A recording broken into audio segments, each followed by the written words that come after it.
estoma bifesi cyari kikiri gihuna kiguma gihunahuna mu Nyakabiga ntaratangura kugishyiramo udufaranga twanje yo mfuma ndadushira mu ibarabara yo mfuma tugura inkwavu yo mfuma oya nafuma nkore ntaruri ndonda nikiraro caguye nkafuma ntarurikira bifesi ego bifesi naho agiye mu kabara bagiye gusega mugabo ntaco bijya ni vyiza ati nabandi baririmbye yaje gusega oya so gusega oya bifesi wo uko yimereye mu rundi ntaje mu kabare ngo agiye gusorora be asorora ikinya muhimbira ingene ataco yikura muri arena barampaye liste y'abaririmbyi basohokerayo bagiye gusega uwa mbere ni bifesi iyo asoro iyo banza tubwire liste kibagaruka uwa mbere ni bifesi uwa kabiri ni Landry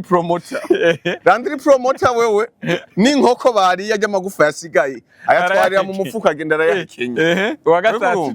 Maireka ngaruke kuri abantu babiri tubwire batanu gusa cyo tubagaruka mvuzo wa gatatu nzoba ndimo ndabaha promo ya mihimbiri umuhimbiri wa mbere ngo ni bifesi nyakwimbisha umugina uri mu kwezi niwo wa mbere muri arena ngo arishe fagitire y'amahera menshi ari ya fagitire y'ibihumbi 15 imyaka yose ngo bifesi yasohokeye muri arena nta nwifana none ntagira abagenzi